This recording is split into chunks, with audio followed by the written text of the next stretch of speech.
E começa agora você e o doutor com o nosso médico de família, doutor Antônio Sproisser. Hoje, dia 16 de setembro, é o Dia Nacional de Combate à Prevenção à Trombose. E esse é o tema super importante de hoje, né, Ana? É isso mesmo, Tici. Doutor Sproisser, bom dia. Bom dia, Aninha. Bom dia, doutor. Bom dia, Renato. Bom, hoje o doutor Sproisser ele vai tirar dúvidas sobre essa perigosa coagulação sanguínea que, em 10 anos, provocou a hospitalização de quase 500 mil de brasileiros. Ameaça que cresce junto com a perspectiva de vida e também com o contingente de pessoas acima do peso. Doutor, bom dia. É isso aí. Eu queria que o senhor começasse explicando para todo mundo o que é a trombose e quais são as regiões do corpo que são mais afetadas por essa doença. Bom, a trombose é uma coagulação do sangue em áreas dentro dos vasos sanguíneos que pode acontecer em qualquer lugar, mas geralmente são nas pernas. E já que eu estou falando dos membros inferiores, vou mostrar para vocês como começa essa trombose. Aí dentro vocês estão vendo as veias das pernas, então aí o sangue está subindo para o coração, tá vendo? Então os músculos da perna contraem, as válvulas da veia abrem e o sangue vai subindo. Quando as válvulas da veia não funcionam bem, o sangue começa a ficar coletado, forma coágulo e esse coágulo vai aumentando e isso é a trombose. E esse trombo, ele vai sair do lugar e ele vai caminhar pelo corpo. E o trombo, quando anda pelo corpo, ele muda de nome. Ele se chama êmbolo. E agora o êmbolo, que é um coágulo que está caminhando, ele vai subir e vai entrar dentro do coração. E olha agora o que acontece. O coração vai contrair, vai bombear e vai jogar esse coágulo, esse trombo para dentro de onde? Do pulmão. E isso chama-se embolia pulmonar, que pode dar um infarto pulmonar, você pode morrer com isso. Esse coágulo pode subir, esse trombo pode subir e vai para o cérebro. E dá o quê? Um acidente vascular cerebral. E cada vez mais nós estamos observando acontecer trombose e acidente vascular cerebral em pessoas mais jovens. Agora, doutor, eu queria saber quais os fatores de risco. E é verdade que as mulheres elas estão mais propensas a ter a trombose? É verdade, Tiziana. As mulheres são mais propensas pelos hormônios que elas têm, pela gravidez, que já vou explicar, e pela posição que as mulheres ficam muito paradas o dia inteiro, né? Então, vamos ver os fatores de risco. Vamos começar por esse daqui, olha só. Primeiro é a idade. Acima de 60 anos, as pessoas ficam mais sem mobilidade, ficam muito tempo sentadas. E isso agrava a formação de trombo. Número 2, todo remédio que eu tomo pode aumentar a coagulação do sangue, inclusive os anticoncepcionais e reposição hormonal. Então precisa tomar muito cuidado. Outro fator que atualmente é muito importante, como vocês já falaram, é a obesidade. Tanto a obesidade infantil, na adolescência, no adulto, presença de varizes. Tem pessoas que têm na família, na genética, já essa formação de varizes, que ficam muito mais propensas à formação de trombose. Gravidez.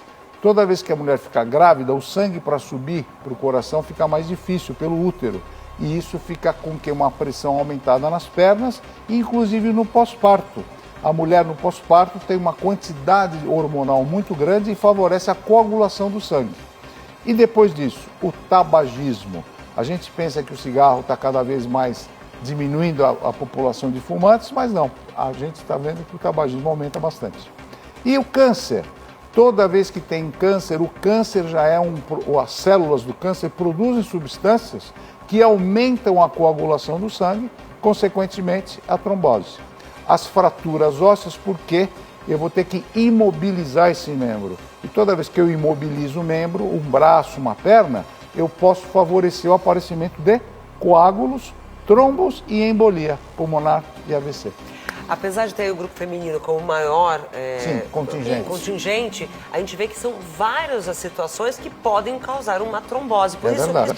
Eu queria que o senhor explicasse quais são os primeiros sinais de alerta que a gente precisa ficar atento e também o que deve ser levado em consideração se a gente suspeitar que tem trombose. O que a gente tem que fazer? Então, a primeira coisa que chama atenção em quem está tendo esse caso de trombose, como eu falei que os membros inferiores são os mais afetados, então você vai ver um inchaço. E nota só, o inchaço de uma perna é bem diferente do outro. Olha como essa aqui está inchada, essa aqui não. Então aqui já tem alguma coisa. A vermelhidão, porque fica inflamada essa região.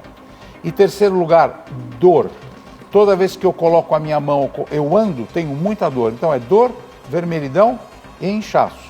E qual outro sinal de alerta agora? Quando esse coágulo sai, esse trombo e vai para o pulmão, na embolia pulmonar, eu tenho imediatamente falta de ar, dor no peito e tosse com sangue. É a tríade da embolia pulmonar. E quando você tosse, você vê mesmo catarro sanguinolento. É a hora de você procurar ajuda, porque você pode morrer. E como que é feito o diagnóstico, doutor? O diagnóstico a gente começa examinando o paciente.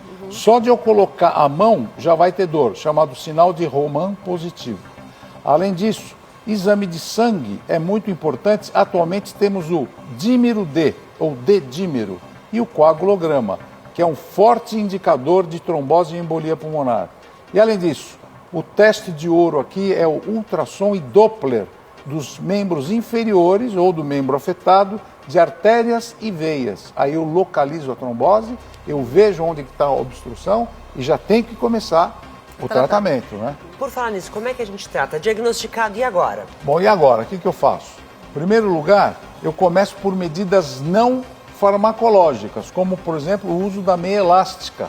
Tem vários tipos de meia elástica. Essa aqui é uma meia elástica da perna, mas tem meia elástica que vai até a região inguinal. Essa é uma 3/4, tem a 7/8, tem a Exatamente. inteira, né? E tem meia elástica de grande compressão, de média compressão. E além disso, quando eu faço o diagnóstico, muitas vezes o caso é muito grave, eu tenho que usar trombolítico. E aqui é uma injeção que eu dou na veia e na artéria para dissolver o coágulo. Quando eu não preciso usar isso, eu posso usar anticoagulantes, como os injetáveis, como a enoxiparina ou heparina, e anticoagulante oral também. Agora, quando a pessoa não pode tomar anticoagulante, vamos supor que eu tenho um sangramento, eu não posso tomar anticoagulante. Então eu posso colocar esse guarda-chuva que vocês estão vendo aqui. Que diferente. Olha só, é um guarda-chuva mesmo. Você coloca ó. onde? Olha só, vamos mostrar para vocês como é que a gente coloca. Vamos lá. Então eu vou num cateterismo, eu pego a veia safena ou a veia ilíaca e por um catéter eu localizo a veia cava inferior, que fica embaixo do fígado, e lá eu vou deixar esse guarda-chuva agora. Olha como é que eu faço. Eu abro o catéter e deposito esse guarda-chuva na parede do vaso. Desse tamanho, doutor? Olha, agora ele vai abrir, ó. Não, mas é esse aqui que eu trouxe aqui para vocês é o tamanho original. Então ele vai abrir e olha o que vai acontecer agora. O sangue, se eu tiver coágulos na minha perna e se esses coágulos forem em direção ao meu pulmão, olha como é que esse guarda-chuva faz, olha.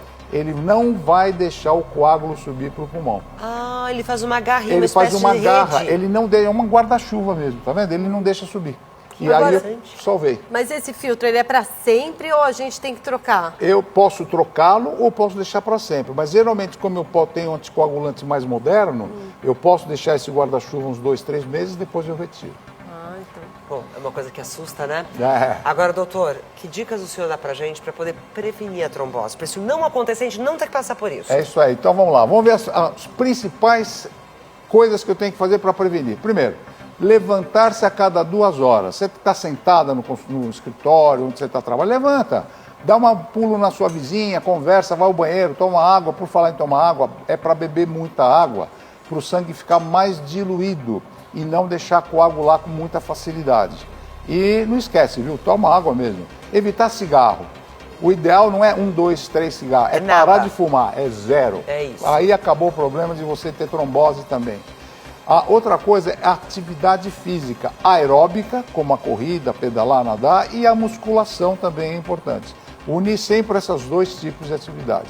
Além disso, usar meias em viagens longas. Ninguém gosta de usar meia elástica, mas por favor, ponha a meia elástica ou então tome anticoagulante um dia antes, no dia da viagem e um dia depois.